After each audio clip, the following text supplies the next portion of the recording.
If you're going to analyze a major theme of the Lord's messages, it's about peace.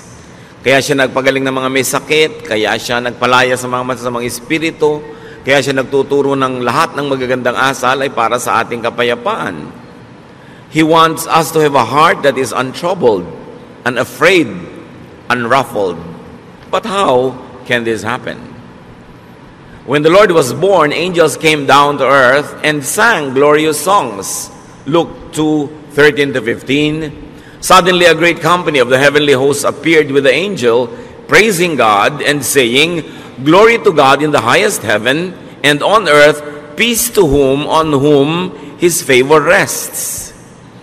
Isang uri ng kapayapaan ang ibinibigay ng Diyos Ama sa langit sa pamamagitan ng Panginoong Hesus. But this peace is not for the whole world, not for everyone, but for select individuals. The gift of peace is sufficient for all, but not efficient for just anyone. Ito ay kasya sa lahat ng tao, pero hindi nagiging epektibo sa lahat. Kasi merong dapat gawin ng tao para tablan siya ng kapayapaan na ibinibigay ng Panginoon. And the way of Jesus to peace is to accept yourself and others. Gusto natin magkaroon ng kapayapaan na yan, gusto nating matahimik ang buhay, pero paano ba yun nangyayari? Dapat matutunan nating tanggapin ang ating mga sarili at ang ating kapwa. First, discover your wholeness and that of others. Isang malaking kasinungalingan, kulang ka, mali-mali ka, giba-giba ka, sira-sira ka. Is a lie when people are raised up to think that they are missing so many things in themselves, that they are damaged, and that they are nothing but a wreck. Genesis 1:27, so God created humans to be like Himself. He made men and women. So men are complete, women are complete, people are complete. They're whole, buo, hindi kulang. Essentially, hindi kailangang bawasan o dagdagan kasi napakaganda ng pagkakalikha ng Diyos sa tao. In spite of the much talked about imperfection, in spite of the sins we commit, we are wonderfully made. The foundation of the way we were created, the very foundation and frame of our being is wonderful. Psalm 139:14, I praise you because I am fearfully and wonderfully made. Your works are wonderful. I know that full well. So pinupuri daw nitong mga awit ang Diyos sapagkat ang pagkakalikha sa tao ay sobrang maganda, kahanga-hanga. At lahat ng ginagawa ng Diyos ay kahanga-hanga. There are two troubles, and we'll call them now troubles A and B. Trouble A is about us. It's about me. Trouble A comes when we consider ourselves incomplete. Nagsisimula ang gulo pagka ang trato mo sa sarili mo ay kay kulang. Trouble comes when we reject and do not accept ourselves. Yan ang malaking gulo. Pagka hindi mo matanggap ang sarili mo, tinatanggihan mo, tinatatwa, pinapalayas mo ang iyong sarili. When you deny and reject your genes, your looks, your unique giftedness and talents and circumstance and reality, trouble begins. Pero laging ganyan ay tinuturo sa atin ng lipunan, maging ng relihiyon. Kulang ka, mali ka, marumi ka, sira-sira ka, giba-giba ka. While up to a point that might be true because of sin, but the very foundation and frame of the human being as created by God is wonderful. Trouble comes when we forcefully change ourselves to suit misapplied standards and oppressive expectations. When you're always made to conform. Nakikita ninyo kahit sa mga subject sa schools. May mga subject na scientific, may mga subject na creative, may mga subject na physical tulad ng PE, may mga subject na naka-incline sa mga numbers, meron naman sa mga social skills. Iba-iba ang kakayahan ng tao. Kaya merong iba yung may favorite subject, merong hindi nila masyadong favorite, merong mataas ang grade nila sa subject na yun, merong hindi dito. Bihira naman yung ang taas ang grade mo sa lahat. At yung mga taong matataas ang grade sa lahat, sa school, kadalasan sa practical life, doon naman sila medyo deficient. Sa love life ko minsan, saksakan ng talino sa school, pero pag dumating na sa pag-ibig, di ba? Parang walang alam. Kanya-kanya tayo ng specialties na ibinigay ng Diyos. At hindi mo dapat sinusukat ang sarili mo sa specialty ng iba. Hindi mo dapat kinukumpara ang sarili mo dahil lagi ka lang magiging kulang. Trouble comes when you depend on other people and other things to fill us up. Pag laging kulang ka ang iyong pagtingin sa buhay, ang mangyayari ngayon, sasandal ka at aasa ka lagi sa mga bagay at sa mga tao para ka laging maging kumpleto. At pagka lagi na ikaw ay naniwala na kulang ka talaga, wala kang kwenta, hindi ka karapat-dapat, what will you do all your life? To strive to be liked, to be accepted, to be praised, to be admired, to find your value in how other people measure you. Sa simula pa lang, it's headed for disaster. Kung nagsisimula ka pa lamang sa buhay mo, nang iniisip mo na agad, kailangan mo ng ganito, kailangan mo ng ganon, kailangan mo umasa kay kuya, kay ganito, kay ate. Dahil kulang at kulang ka, ano mangyayari? Lagi kang naiinggit, lagi kang maninibugo, lagi kang kulang. Sabi nga ni Shakespeare, desiring this man's art or that man's scope, with what I most enjoy, contented least. Lagi mong hinahangad yung talento ng iba, galing ng iba, yaman ng iba, at hindi mo makita yung mabuti tungkol sa iyong sarili. So ang lagi mo na lamang hinihingi sa mga tao, come into my life, change me, complete me, fill me, make me whole. At yan ang fantasy ng romance. When a girl is made to feel that she is nothing but a missing rib that has to be found. When a man is always to be made to feel that he has a missing rib that he has to find to complete him. As we have always emphasized, union in marriage makes you one with somebody in a partnership.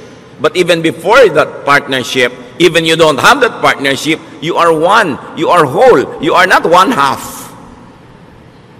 Yan ang fantasy ng romance at sometimes yan din ang fantasy ng religion.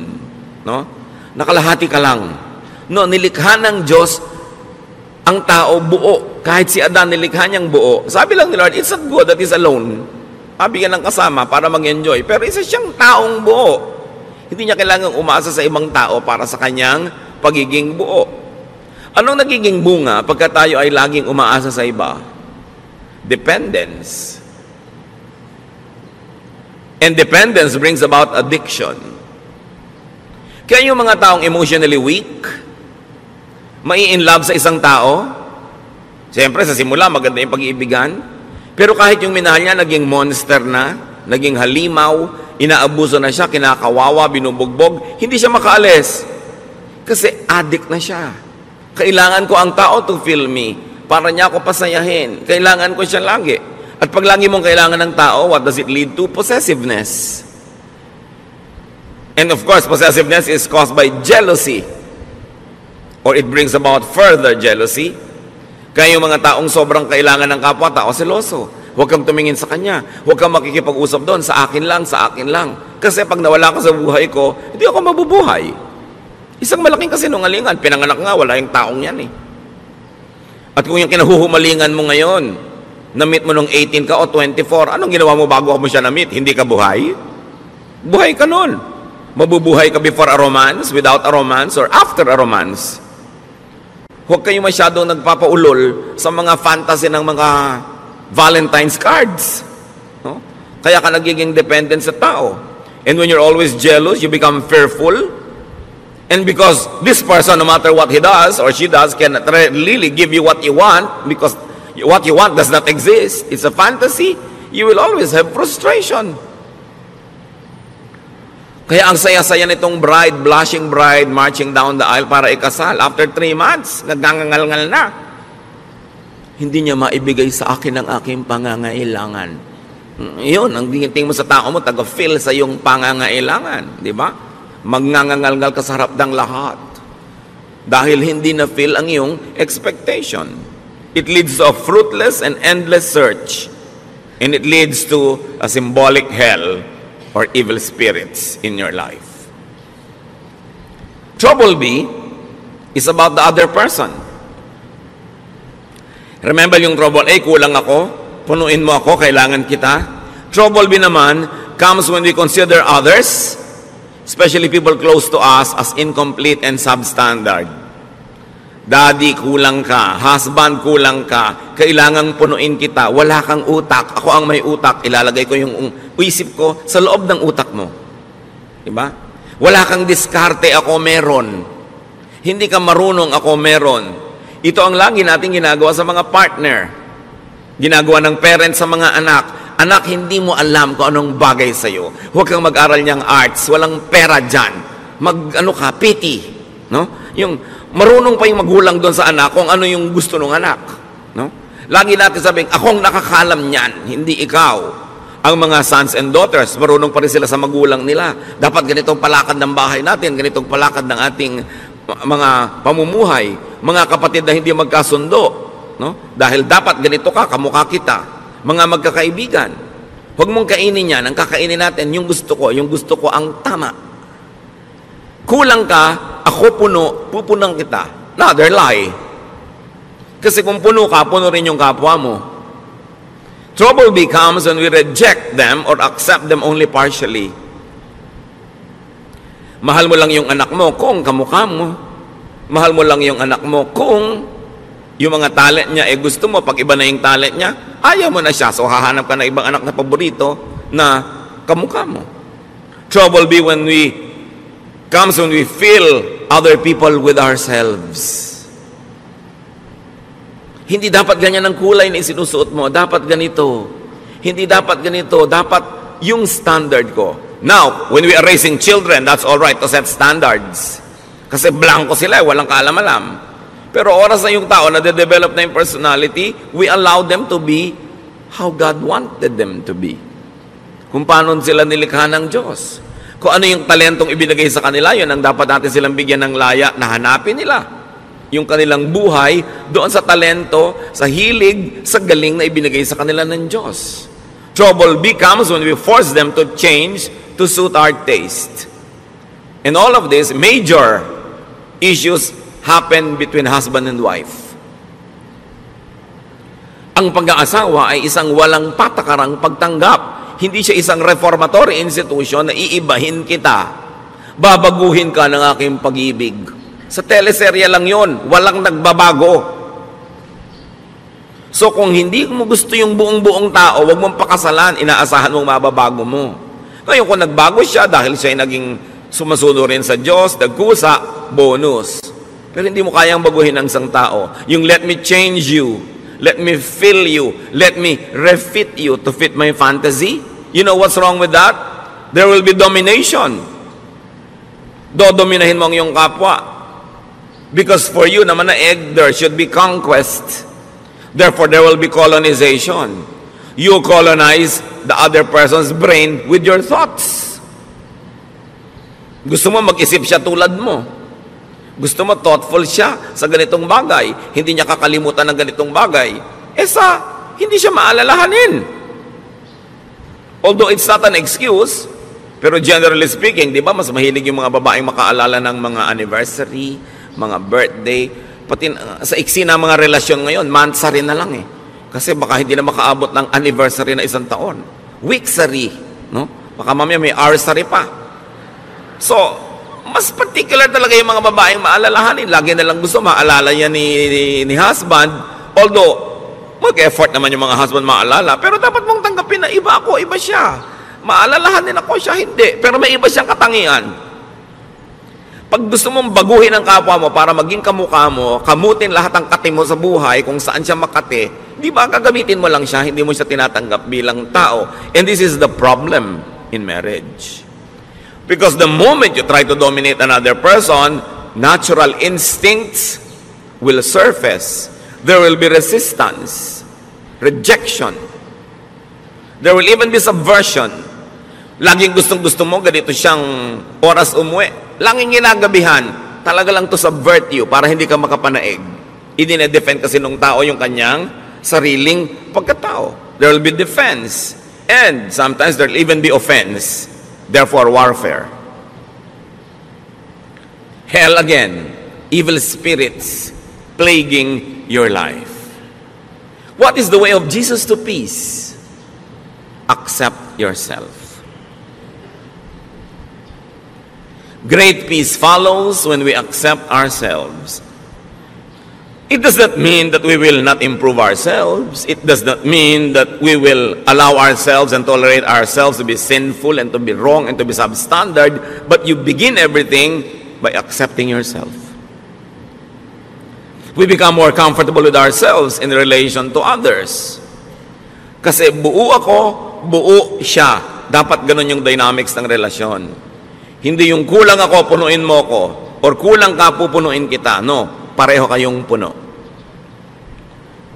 We become more comfortable with ourselves when we are alone. Isa yan talaga sa mga pinakamalulubhang sakit ng maraming Pilipino. Hindi kaya mag-isa. Hindi makakain mag-isa, hindi makalakad mag-isa, hindi maka-enjoy mag-isa. We dread aloneness. And we become like clinging vines. And when you become like a clinging vine, you will choke people around you. Yung lagi kailangan nandito ka, nandito ka, nandito ka. Paano ka mga tao active, may mga gagawin, may mga hinahabol na mga pangarap, kailangan lagi silang nakapaligid sa'yo para magkaroon ka ng kahulugan. Kailangan maging komportable ka sa sarili mo kahit ka mag-isa. There are times when may mga kasama ka, enjoy, but you must also enjoy aloneness. Kasi kung talagang gusto ng Lord na lagi kang may kasama, dapat nilikha kang may mga kakambal, yung kabit-kabit kayo. Yung hindi kayo nagkakahiwa-hiwalay. Di ba pag may pinapanganak pang ang kambal, ino-operahan pa natin para magkahiwalay? Dahil mahirap yung may kakambal. Ngayon, kung may kakambal ka emotionally, hindi ka na inom ng masarap na inumin kung hindi mo kasalo sa iisang straw ang kung sino man. Di ba? Miserable ka nun. At gagawin mo rin yung taong miserable dahil lagi mo siya kahanapin, nandiyan ka, nandiyan ka, nandiyan ka, kasi iinom na ako. Kailangan matuto rin tayo ng healthful aloneness. But when you cannot accept your own self to be your own companion, how can you be a companion to others? Kailangan yun ang sanayin natin. Walang mga tao ngayon, I will enjoy this alone. Kasi yung paghahanap ng kasama ko minsan ng malaking kapahamakan, kahit sino na lang tuloy na pwedeng sumama, isasama, para huwag lang mag-isa. Self-acceptance is the foundation of self-love and self-appreciation. Hindi yan masama. Anong sabi ng Panginoong Hesus sa Mark 12:31? Love others as much as you love yourself. No other commandment is more important than this. So we are not being forbidden to love ourselves, but we are only being reminded, yes, love yourself, but in the same way, love others also. Huwag yung love yourself lang and forget others. At hindi naman love others only and forget yourself. Pareho yun na mali. Irespeto mo ang kapwa mo, irespeto mo rin ang sarili mo. Hindi naman yung binabastos ka na, ang respeto mo pa. Hindi ka na nire-respect. Mahal mo ang sarili mo tulad ng pagmamahal mo sa iba. Why? Because you cannot give what you do not have.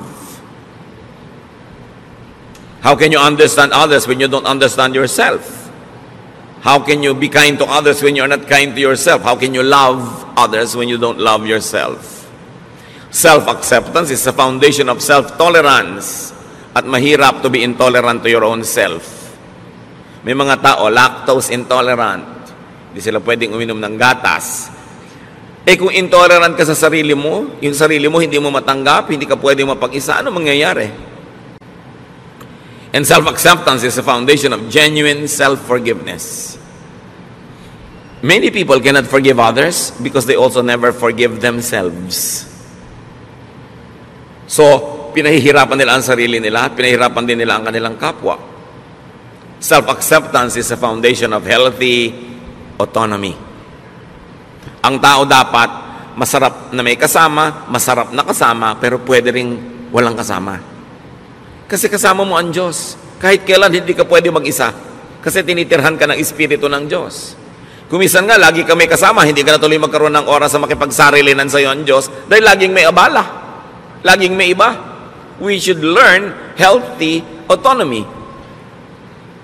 When we accept ourselves, when we realize our wholeness, we do not excessively depend on and attach to people and things. We socialize, we enter relationships for additional enjoyment, for mutual upliftment, not for dependence. Dapat papasok ka sa relasyon, makikipagnobyo ka, mag-aasawa ka, makikipagkaibigan ka, hindi para ka may sandalan at hindi rin para meron kang buhatin. Pareho kayong nakatayong mag-isa, nabubuhay, gumagawa ng paraan, naghahanap buhay, nag-aaliw sa sarili, nagpapasaya sa sarili, nagpo-produce sa mga bagay. Tapos, you share for enjoyment. You share for additional happiness and additional joy and pleasure. Pero hindi ka nakikipagrelasyon para kasumandal o sandalan. Nagtutulungan kasi pampadagdag sa buhay. You are a whole, wonderful. You are an individual, an autonomous unit. Kita ninyo, bakit sabi nila marami daw ng mga Pilipino nag-i-enjoy ng close family ties? Bakit daw ang mga communities natin close ang ating mga relationship? Poverty forces us to be close. Siyempre, kailangan mo makisama sa kapitbahay mo dahil pagka nanganganak yung asawa mo sa madaling araw, makikisakay ka sa tricycle ni Mang Tomas. So pagka naglilinis si Mang Tomas, tutulungan mo siya. Ang ganda ng samahan nyo. Pero subukan mo, lahat kayo may kanya-kanyang tricycle. Ganun ka pa rin kaya ka nice? Nakikisama ka sa neighbor mo, nagpapadala ka ng ulam pag nagluto ka, para pag nagluto din siya, mapadalang ka. Pero kung lahat kayo bumabaha sa pagkain sa inyong mga kusina, will you still be that close? Close sa mga magkakamag-anak, magmano ka sa tiya, mangupo ka. Kasi makikitira ka sa kanya pag nag-aral ka ng college.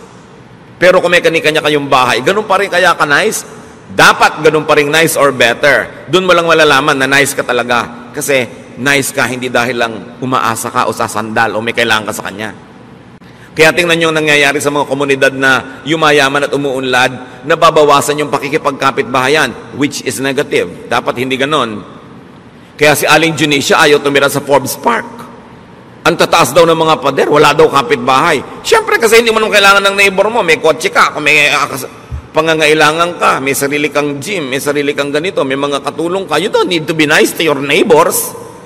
But poverty requires you to be nice. Poverty makes people stick to each other. Now, translate that to emotional poverty. When you're emotionally poor, you always want people around, you will cling because you need and you want help. Kaya dapat mapayaman mo yung sarili mo emotionally to the point na, I don't need you to live, but I want you to be around because I have a lot of love to give to you and because you are nice and I enjoy your presence. Pero hindi dahil hindi ko po maiwan ang asawa ko kasi wala po akong hanap buhay. So kung meron ka pala, iniwan mo na matagal na, no? So hindi ka lang nandyan dahil love mo siya kasi nakasandal ka. So ina-advise ko nga kahit sa mga babae, magnegosyo kayo, maghanap buhay kayo, para kung talagang hindi nyo matiis, binubusan kayo ng kumukulong tubig, pinapakuan kayo sa inyong bungo, ginagapos kayo sa langgaman, malayasan nyo. Hindi ako makalayas dahil wala akong kakainin, wala akong gagasin, so hindi mo lang kanyan dahil mahal mo kasi dependent ka. At kung economically, dapat autonomous ang tao, dapat autonomous ka rin emotionally. Hindi ibig sabihin, magpapader ka na, hihiwalay ka na dahil hindi mo na kailangan. Pero pagka hindi mo kailangan yung neighbor mo, tas hindi ka pa rin nagpader, nakikipagmabutihan ka pa rin, ibig sabihin, genuine. Yung pakikipagmabutihan mo, walang ulterior motive. Kaya sobra ang pakikisama system natin sa Pilipinas kasi umaasa tayo sa kapwa. Kaya tingnan nyo yung mga financially independent, hindi na masyadong nakikisama. Kasi hindi ka na nila kailangan. Pero hindi yun ang dapat mangyari. Hindi kita kailangan, pero nakikisama pa rin ako sa iyo kasi nice ako talaga at nice ka rin naman at mas masarap yung buhay na magkakasama tayo. Yun yung si Adan it's not good to be alone. Pero pwedeng alone. In other words, people are additions to our happiness, not a wall to lean on. Kung yung titingnan yung mga asawa, kamag-anak na nandyan lang kasi dapat kong asahan. Strive to be autonomous. At saka yung mga asawang babae na walang ka-income pero tumanda na kayo, nagka-losyang-losyang sa pagtatrabaho sa bahay, ang totoo niyan, dapat binibigyan kayo ng allowance ng asawa nyo na inyo talaga. Di ba? May allowance sa mga bata, but ang wife walang allowance. Ang ibinibigay mo, pamalengke. That's for all. Yung siya, paano? Di ba? Tapos birthday niya, reregaluhan mo pa ng magandang kaldero. Para maipagluto ka na naman niya ng masarap, bibigyan mo ng kalan, ng refrigerator. Ang wife, pag nireregaluhan, yung pang kanya, hindi yung pang lahat. Kasi regalo mo rin sa sarili mo yun kung kalan. Diba? Kailangan yung pangkanya. At kung sasabihin, ako naghahanap buhay, subukan yung mga wives, huwag kayong gumawa sa bahay. Kung may isuot yung mga asawa nyo pagpasok sa opisina, kung may dat ng pagkain, siya ang magbayad ng mga Meralco, pumila sa mga bayarin na tubig, subukan nyo. Kaya dapat yung mga wives may sariling allowance yan.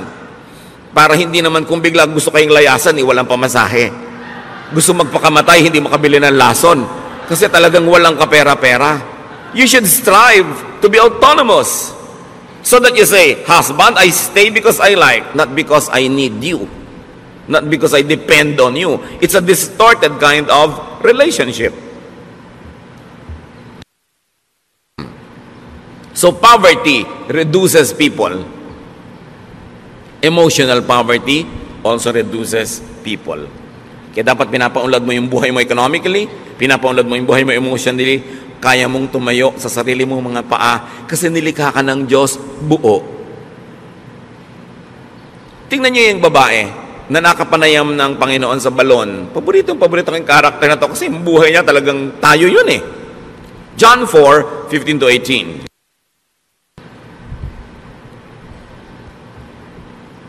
Matapos makausap ng Panginoon ng babaeng ito, sinabi ni Lord, alam mo, kung hihingi ka lang sa akin ng living water, bibigay ko sa iyo, hindi ka na mauuhaw pa. The woman said to him, Sir, give me this living water so that I won't get thirsty and have to keep coming here to draw water. He told her, Go, call your husband and come back. I have no husband. She replied. Jesus said to her, You are right when you say you have no husband. The fact is, you have had 5 husbands, and the man you now have is not your husband. What you have said is quite true. Bakit inungkat ng Panginoon yung tungkol dito sa mga lalaki sa buhay ng babaeng ito? Kasi sabi ng babae, bigyan niyo po ako ng living water. Yung hindi na ako mauuhaw uli. I want this living water so I won't have to be thirsty again. So the Lord had to tell her what she did not need. The point Jesus was making, the woman had been deceived into believing that she was incomplete and that she needed men to complete her. Sabi niya, gusto mo maging complete? O, tanggalin muna natin yung mga abala sa utak mo. Tawagin mo yung asawa mo. Yung wala po ako asawa. Tama ka. Kasi yung 5 lalaki nagdana sa buhay mo, hindi mo mga asawa. At yung lalaki ngayong nasa buhay mo, hindi mo rin asawa. Bakit ang dami mong lalaki sa buhay? Kasi akala mo, hindi ka mabubuhay nang walang lalaki. Kaya nakaka-anim ka na. 30 years from now, siguro magiging 4 na po na yan. Hanggang kaya siguro ng naturalesa mo, dadami pa yan ang dadami hanggang magkalasog-lasog ka na. Tapos mamamatay ka na lang, hindi mo pa nakita yung hinahanap mo. Kasi akala mo, makikita mo sa romance. Sabi niya, ang tunay na kailangan mo, nasa kalooban mo lang, kailangan mo ma-rediscover dahil yung tubig na yun, nasa loob mo, bukal. Tanggalin mo yung bara para bumalong, lumabas yung tubig, at hindi ka na mauuhaw kahit kailan. Huwag kang umigib kung kani-kaninong balon, sumalok kung saan-saang ilog, kasi lagi ka lang mauuhaw. Because you think that you need people to fill you, it leads to addiction, and it becomes hell. Iba-iba lang tayo ng mga addiction. Yung iba ang addiction nila, bag. Umaapaw na yung bahay nila, wala ka na matulugan sa dami ng bag ni Mrs. No? Hindi na sila makapamili ng masarap na pagkain dahil puro bag. Kung pwede lang sanang isigang, iihaw, ilagay ang mga bag na yan. Busog pati kapitbahay. Iba-iba lang. Si Mr. naman, kung minsan ng addiction, kung barel o belt o pomada, no? Kung ano man yun. Kanya-kanya tayo ng mga addiction. There's a sense of incompleteness. An addiction to things and to props and to money. Luke 12:15, then he said to them, Watch out, be on your guard against all kinds of greed. Life does not consist in an abundance of possessions. Kaya alam niyo, ang buhay, hindi yan pinupuno ng mga ari-arian. At yung possessions na yan, bagay man o tao, tulad ng babae na to, nakaka-6 na ng asawa. Sabi, hindi yan ang buhay. People get deceived that they need many things to be whole. Kaya may mga kolekta ng kolekta. Pag tumanda naman, hindi malaman kung ano ipapamana. Kaya kailangan branded, signature accessories. Kailangan expensive bag and shoes. Estudyante, wala pang trabaho, ang gusto pa yung cellphone, yung ang mahal-mahal, yung may lumalabas na bread toaster. Anak, wala ka pang kita, ang yabang-yabang mo na. Tapos yung kayabangan mo, mga estudyante rin tulad mong wala rin kita, ba't mo kailangan yan? Para kasikat? Marami mga tao, kailangan naman nila bahay, kailangan ganda-gandang bahay. Napunta na sa bahay lahat ang kinita. Wala nang pinuntahang iba, o kotse. O kumisa naman, hindi ka masaya sa height mo, talaga naman kahit na madapa ka na, high heels. Kulang pa yung heels doon sa takong, kailangan lagi pa na mag-heels sa toes, kaya talaga nakatungtong ka na halos sa isang hollow blocks. Hindi ka na makalakad. Yung iba talaga hindi kontento sa ilong nila, kailangang taasan, kailangang kitiran, kailangang bawasan ng panga, kailangang bawasan ng baba, kailangang liitan ng mata, etc., etc. Laging kulang. Sign that you don't accept yourself. Ngayon, hindi naman masama yung up to a point, a little improvement here and there, pero nanganib na yung buhay mo at namatay ka na sa operating table dahil bina-vacuum ang mga body parts mo, parang dangerous na yun. Ano sabi niya sa 1 Peter 3:3-4? Don't depend on things like fancy hairdos or gold jewelry or expensive clothes to make you look beautiful. Kita nyo yung look. Actually, hindi ka beautiful. You only look beautiful. Sabi niya, be beautiful in your heart by being gentle and quiet. This kind of beauty will last, and God considers it very special. O huwag nyo namang lihim tanggalin yung mga baon-baon yung hikaw. Hindi naman masamang maglagay, pero sabi, huwag nyong iasa ang kagandahan nyo dyan sa mga yan. Kayo, maganda na yung karakter nyo, meron pa kayong konting pampa-enhance, nice. Pero kung nagiging mityan na ng inyong buhay, ang hirap-hirap magbayad at hulugan, titigilan nyo ang mga kahangalan na yan. Sa ganon, alam nyo ang tunay na magandang babae, sabi yung mabini, yung banayad at tahimik. So anong tawag sa mga madadaldal at maiingay na babae? Bahala kayo. Di ba? Sabi, ang kagandahan niya nandyan, yung matining ang loob, matibay ang loob, maganda ang kalooban. Yan ang gandang pinapahalagahan ng Diyos at yan ang gandang hindi kumukupas, hindi na i-snatch, hindi na nanakaw, at hindi huhulugan sa Bombay. Sabi, kailangan ganyan na tinitingnan mong beauty. Timpladong katahimikan. 1 Timothy 6:8-10. So we should be satisfied just to have food and clothes. Ibig sabihin, we should be satisfied with basic things. People who want to be rich fall into all sorts of temptations and traps. Yung rich, pwede niyong palitan ng people who want to be beautiful or sexy or fairy white, o kaya people who want to be tan. Lahat ng gusto niyong palitan sa inyong sarili fall into all sorts of temptations and traps. They are caught by foolish and harmful desires that drag them down and destroy them. The love of money, or you might say the love of other props, the love of cosmetic surgery, causes all kinds of trouble. Some people want money so much that they have given up their faith and caused themselves a lot of pain. Kung kailangan, tanggapin mo yung sarili mo. Kung may konti ka lang may improve na hindi sobrang magastos, hindi dangerous to your health at easy to maintain, pwede. Pero kung magiging pasanin mo sa buhay, yung sa dami ng operasyon mo sa mukha, tawang-tawa ka na, sabi mo pa. Kasi hindi ka makatawa dahil mapipilas yung pisngi mo, parang kawawa ka naman. Di ba? Yung hindi ka na makahinga dahil sobrang diliitan na yung butas ng ilong mo. Dati isang hinga mo lang, kahit 1 week na oxygen, nasa lungs mo na. Ngayon, hirap na hirap kang suminghap. Para ka ng bisugo na tinanggal sa tubig. Ang hirap naman nun. Di ba? So dapat yung easy to maintain. Kung yung kung ano pinaglalalagay mo sa loob ng katawan mo, tapos pagka lumilindo, lumilipat-lipat kung saan-saan, nagkakaiba-iba korte ng katawan mo. Tapos, wala namang maawa sa'yo. Ang totoo, halos walang maawa, although kawawa. Kasi alam niyo yung iba kung di naawa, inggit. Kasi naglagay ka, nadaig mo sila kahit sandali lang, kaya ikikriticize ka. Kung gumanda ka naman bigla na gano'n, pag-uusapan ka, hindi naman ganyan ang itsura niya. Tingnan mo yung litrato niya noong high school.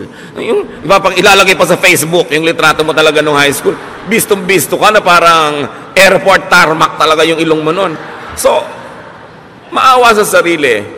You know? Do not make and do not allow people to think that they are incomplete and that they need you to be whole.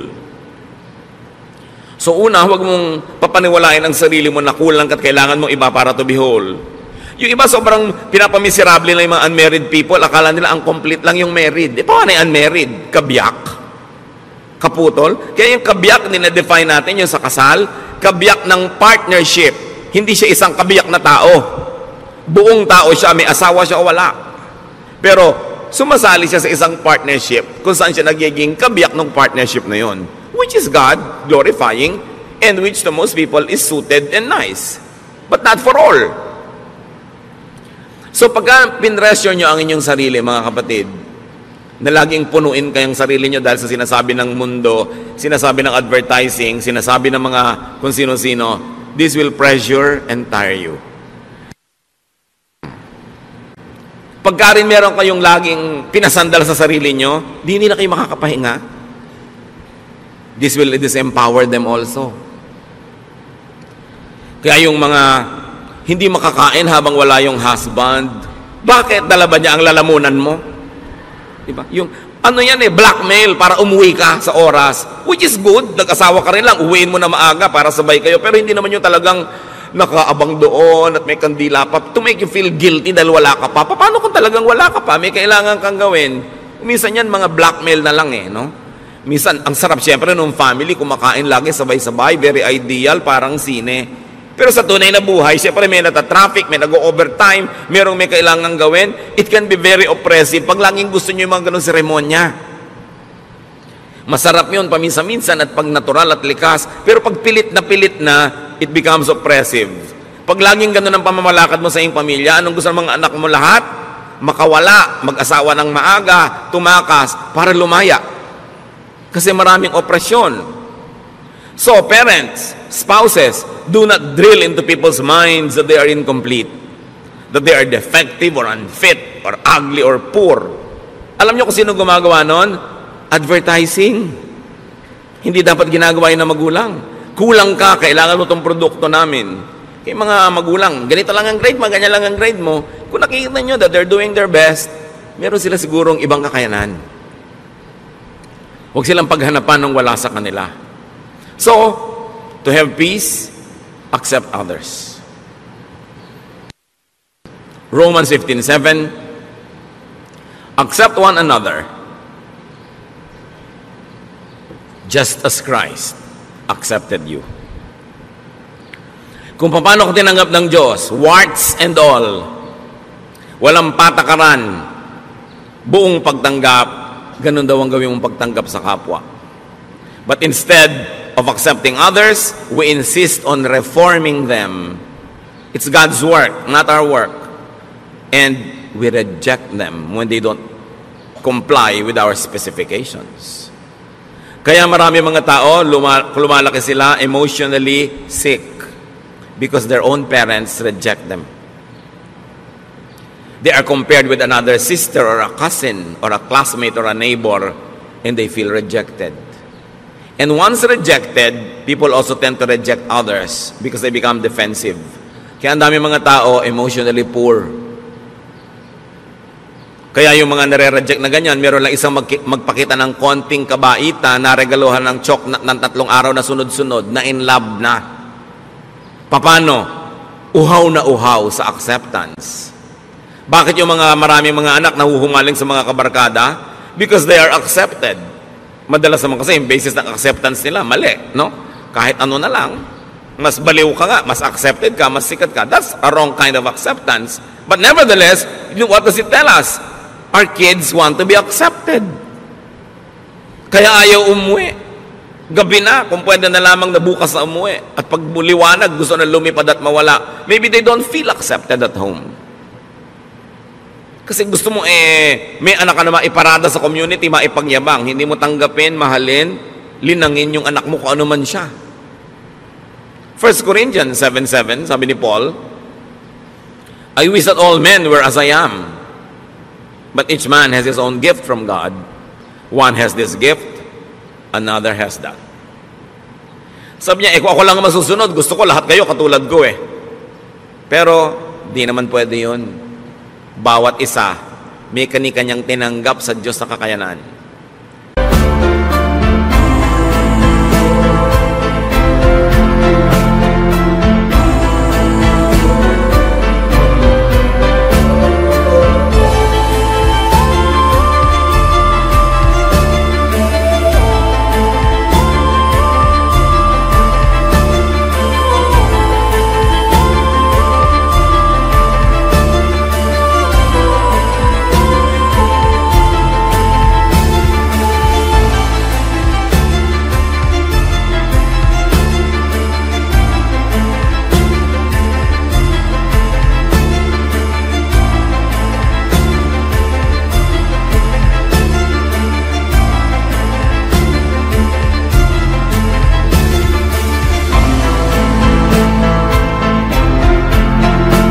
At kung ang Diyos sa kanyang karunungan ay piniling ibigay sa iyo kakayanan A, therefore wala sa iyo yung kakayanan B, sa iba naman yun ibibigay.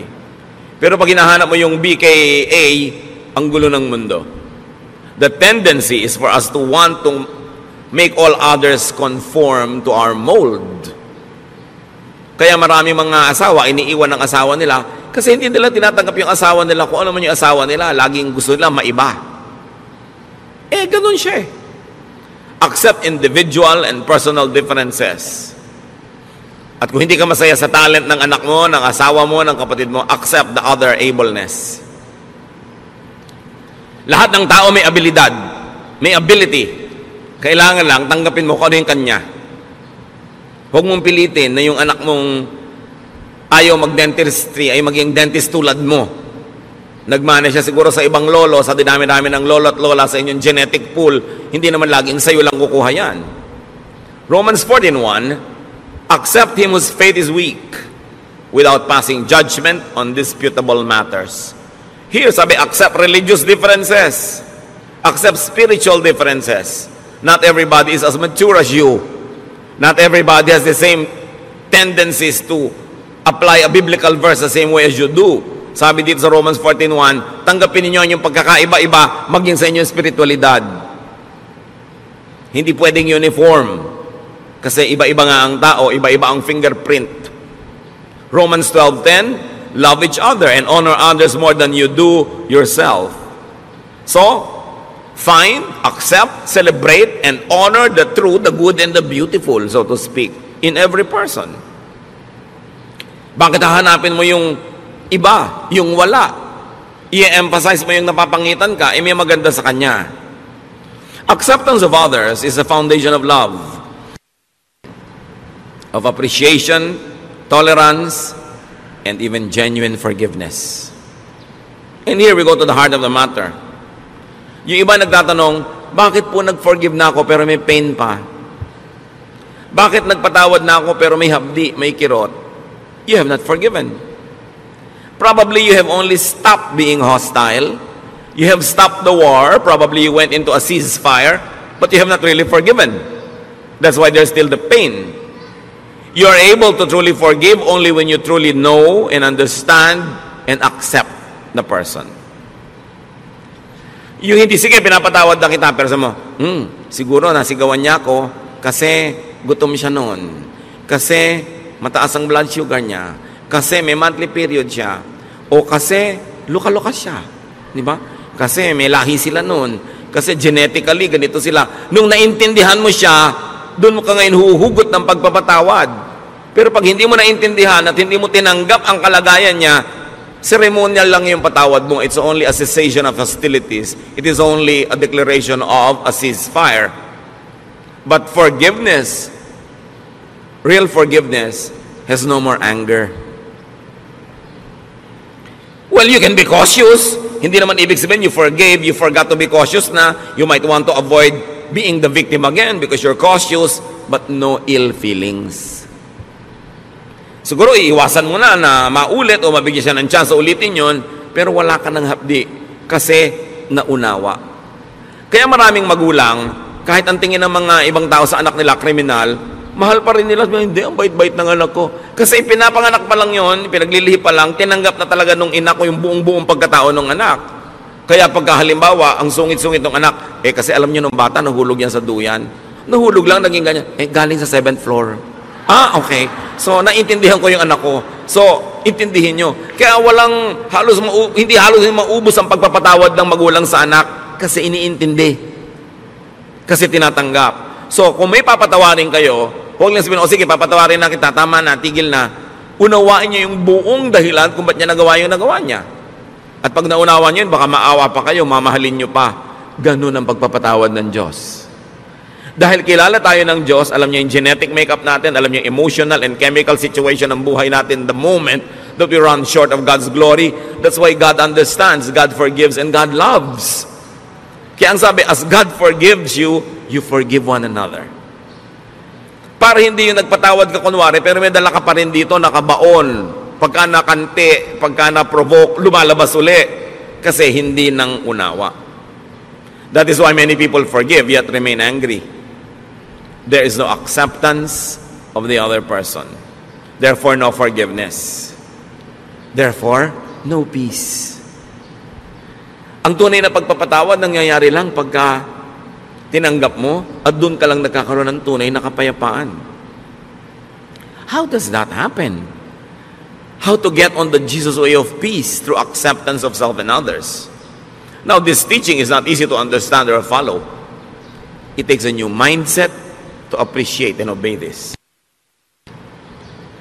Hindi ka makakapagpatawad, hindi ka makakatanggap ng kapwa hanggang hindi mo iniiba ang korte ng iyong utak. So how do you get God's peace? Through acceptance of yourself and others. Change your mind. It happens in the mind. Change the way you think. Change your principles and lifestyle. Romans 12:2, let God change the way you think. Then you will know how to do everything that is good and pleasing to Him. You want to be able to forgive? Change the way you think about the person. Change the way you think about yourself. Change the way you think about what proper is and what it is not. Change the way you think about your expectations. Accept the person as you would accept yourself. Then you will begin to understand and you will have the power to forgive because it comes from deep understanding. Anong reaction ng mga tao nun kay Jesus sa kanyang mga turo na to?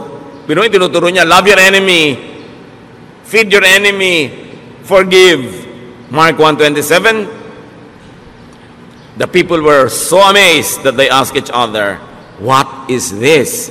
A new teaching and with authority. Ya, iba to kakaiba. Libong taon na yung relihiyon nila, hindi naman sila natahimik. Kaya sabi niya, iba to. May kapangyarihan ang kanyang mga sinasabi. It's a new way of thinking. That's why it's a New Testament. That's why it's a new covenant. Matthew 18:3, and He said, I tell you the truth, unless you change and become like little children, you will never enter the kingdom of heaven. So you might want to apply that to eternal security and salvation and exemption from hell. Apply it as much as you want.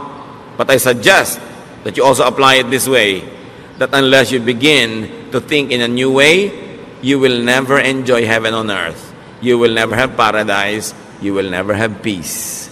If you insisted on thinking the old way, you can never have the peace that Jesus wants you, because it is a new arrangement, a new idea that requires a new mindset. To have heaven, peace, contentment, rest, one has to be a child again. One has to restart from the beginning. One has to be reprogrammed. In a manner of speaking, one has to be born again. To rediscover, revive, and nourish God's reign in his or her heart.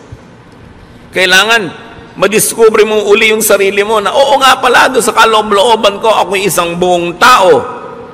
Nilikha sa wangis ng Diyos. Na ang Espiritu ng Diyos ay nananahan sa akin. Ba't kailangan kong humanap ng pag-ibig, ng pagmamahal, ng kasiyahan sa iba? Kailangan munang pumasok ako sa loob ko. I must travel into me, discover what God has placed there, nourish it, and let it sustain me. And when I'm already overflowing with love and kindness and goodness, because I've already known and accepted myself, and I know God is in me, then I will socialize with people, I will relate with people, because in that case, I will be full of kindness, not just full of wicked expectations. That I am full, and the other person is full, and I respect his fullness, and we're together to have a better life, because together we can make a beautiful world. But I will not intrude into and colonize this world to make it beautiful in my terms. Pag ganun ang iyong asal, people will love to have you around. And you will love to be around people. So change your mind unto peace and restfulness. Matthew 11:28-30. Sabi ni Lord, come to me, all of you who are weary and burdened, and I'll give you rest. Pagod na kayo? Pagod na ang puso nyo? Pagod na kayo magalit? Pagod na kayo magsikap magpatawad? Pagod na kayo na matahimik ang buhay nyo? Pagod na kayo sa paghahanap ng mga pangarap nyong pag naabot nyo ay biglang naglalahong parang bula? You're tired of chasing rainbows? You're tired of repairing all the broken toys in your life which never get fixed? Come to me. I'll give you rest. Learn from me. For I am gentle and humble in heart, and you will find rest for your souls. So you don't learn from others. Don't learn from other isms and ideas and philosophies. Learn from me, for my yoke is easy and my burden is light. So paano malalaman kung galing kay Jesus? Magaan. Hindi mahirap sa loob. Kahit hirap yung katawan mo sa pagsunod, hindi hirap ang loob mo. Magaan. The kingdom of God is restful, easy, and light. So peace, restfulness equals heaven on earth. And it is in accepting yourself and others. Habang hindi mo tinatanggap ang anak mo, asawa mo, magulang mo, kapatid mo, lagi kayo magtutunggali. Lagi kayo magko-contest. Mag-uunahan kayo kung sinong masusunod, kung sinong mananalo, kung sinong mananaig. Stressful yan. Hindi ganyan ang buhay. When you accept yourself, you relax. You become less demanding and suffocating. And you become nicer and more open, more accepting. And when you accept others, you also relax. You become less intrusive, less judgmental and demanding. You become more forgiving. And they too relax. Everybody relaxes, masaya ang buhay. Deep and real forgiveness comes from unconditional acceptance and understanding. Change your mind and this can happen. Kaya kami problema sa asawa mo, may iniisip ka, hindi yun ang natutupad. May iniisip din siya, hindi yun ang natutupad. So ba't di nyo nalang palitan ang iniisip nyo? Kasi hindi nyo naman kayang palitan yung asawa nyo.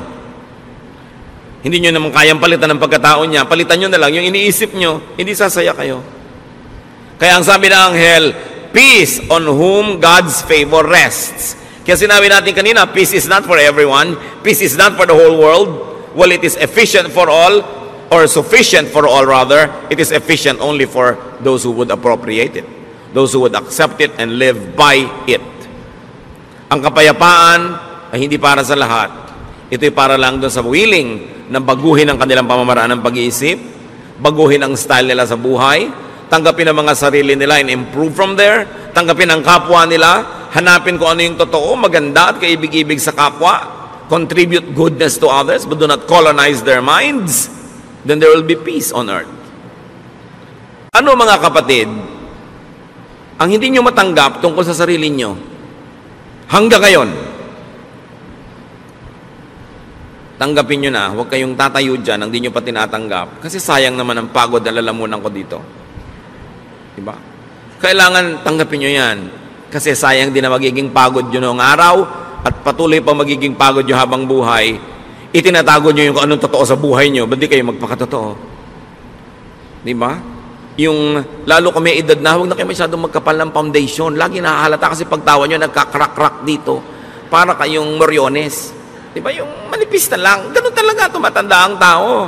Diba? Alangan namang tumanda ka, mukha ka manyika. Mapagkakamalang kang mangkukulam.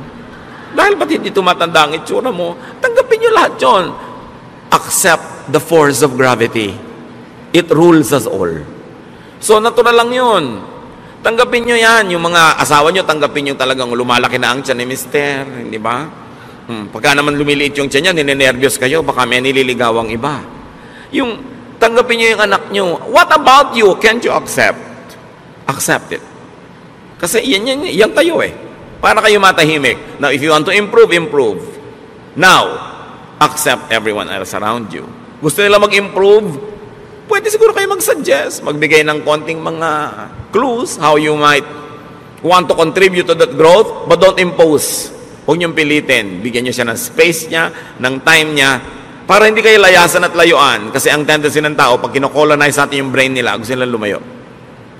Kaya maraming maaga nag-aasawa, walang kamalay-malay yung magulang, gusto lang pala talang takasan ng anak nila. Hindi lang maamin.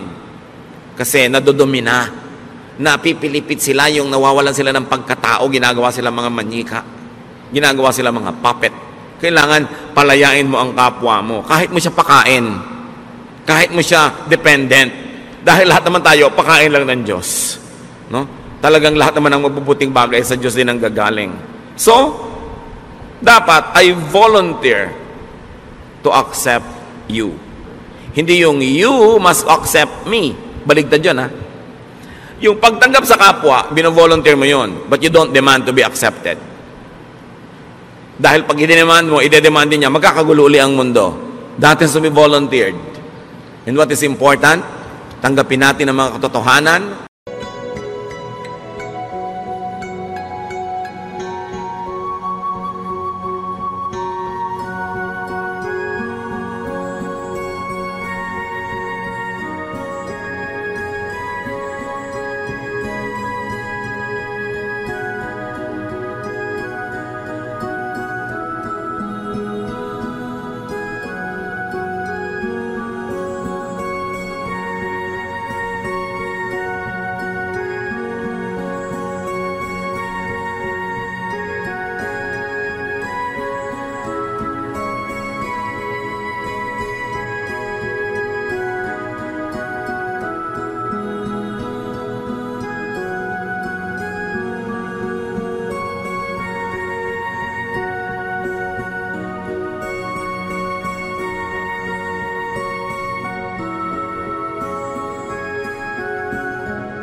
Bao đêm đợi chờ mưa rơi, lòng cháy vơi như gió biển khơi, cánh chim bể nhau tung bay, người đầu hay ta không oán trời.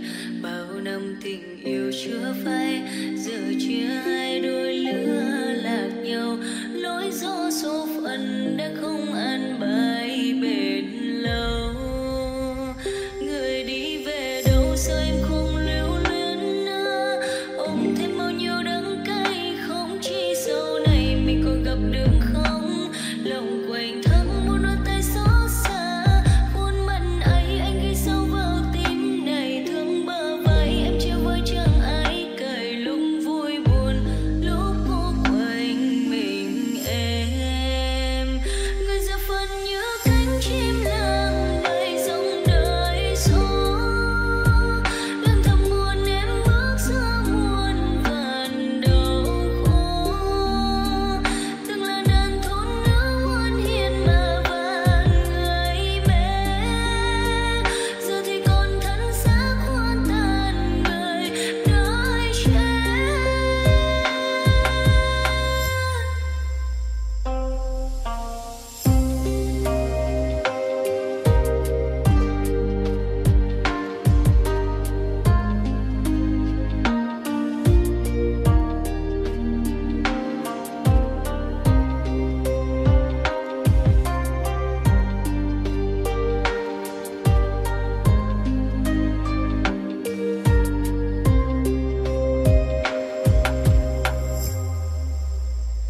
Tìm lại một chút hơi ấm